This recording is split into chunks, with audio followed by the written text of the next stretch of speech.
ತುಂಬ ದಿನದಿಂದ ಈ ಪಿಂಟ್ರೆಸ್ಟ್ ಫೋಟೋ ನನ್ನ ಗ್ಯಾಲರಿಲಿ ಇತ್ತು. ಈ ಮೇಕಪ್ ಲುಕ್ ಅಂತೂ ನಂಗೆ ತುಂಬಾ ಇಷ್ಟ ಆಯಿತು. ಯಾವಾಗಲಾದರೂ ಒಂದ್ಸಲಿ ರೀಕ್ರಿಯೇಟ್ ಮಾಡೋಣ ಅಂತ ಡೌನ್ಲೋಡ್ ಮಾಡ್ಕೊಂಡು ಇಟ್ಕೊಂಡಿದ್ದೆ.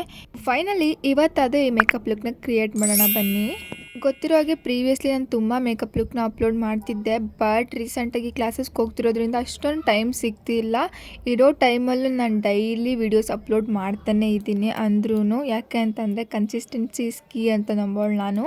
ಸೊ ಮೇಕಪ್ ಲುಕ್ಗೆ ಬರೋದಾದರೆ ಡಾರ್ಕ್ ಸರ್ಕಲ್ಸ್ ಮತ್ತು ಟ್ಯಾನಿಂಗ್ನ ನಾನಿಲ್ಲಿ ಕಲರ್ ಕರೆಕ್ಟರ್ ಮತ್ತು ಕನ್ಸಿಲರಿಂದ ಕವರ್ ಮಾಡಿಕೊಂಡು ಅದಾದಮೇಲೆ ಫೌಂಡೇಶನ್ ಹಾಕ್ಕೊಂಡು ಬ್ಲಷ್ ಸ್ವಲ್ಪ ಇಲ್ಲಿ ನೋಸ್ ಹತ್ರ ಎಲ್ಲ ಜಾಸ್ತಿನೇ ಇತ್ತು, ಅದಕ್ಕೆ ಅಪ್ಲೈ ಮಾಡಿಕೊಂಡು ಅದಾದಮೇಲೆ ಪೌಡರಾಗಿ ಸೆಟ್ ಮಾಡ್ಕೊಂಡು ಹೈಲೈಟರ್ ಹಾಕೋತಿದ್ದೀನಿ.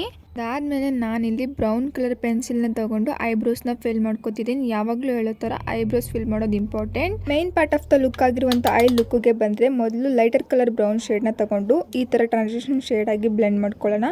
ಅದಾದಮೇಲೆ ಅದನ್ನು ಇಂಟೆನ್ಸಿಫೈ ಮಾಡೋಕ್ಕೆ ಇಲ್ಲಿ ನಾನು ಡಾರ್ಕರ್ ಕಲರ್ ಬ್ರೌನ್ ಶೇಡ್ನ ಈ ಥರ ಬ್ಲೆಂಡ್ ಮಾಡ್ಕೋತಿದ್ದೀನಿ. ಅದಾದಮೇಲೆ ಗೋಲ್ಡ್ ಶೇಡ್ನ ಆ ಇಮೇಜಲ್ಲಿ ಯಾವ ಥರ ಇತ್ತು ಆ ಥರ ಅಪ್ಲೈ ಮಾಡ್ಕೋತಿದ್ದೀನಿ 1/4 ಆಫ್ ದ ಐಸ್ಗೆ.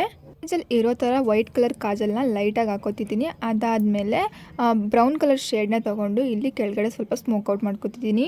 ಐಲೈನರ್ ಮಸ್ಕರ ಹಾಕಿದ್ರೆ ನಮ್ಮ ಐ ಲುಕ್ ಕಂಪ್ಲೀಟ್ ಆಯಿತು. ಲಿಪ್ಸ್ಗೆ ನಾನಿಲ್ಲಿ ಬ್ರೌನ್ ಕಲರ್ ಲಿಪ್ ಲೈನರ್ ಹಾಗೆ ಪಿಂಕಿಶ್ ನ್ಯೂಡ್ ಶೇಡ್ನ ಹಾಕ್ಕೊಂಡಿದ್ದೀನಿ. ಈ ಲುಕ್ ಹೇಗೆ ಅನಿಸ್ತು ನಿಮಗೆ ಅಂತ ನನಗೆ ಕಮೆಂಟ್ ಮಾಡಿ. ಓಕೆ, ಬಾಯ್ ಮ್ಯಾನಿ ಬನೀಸ್.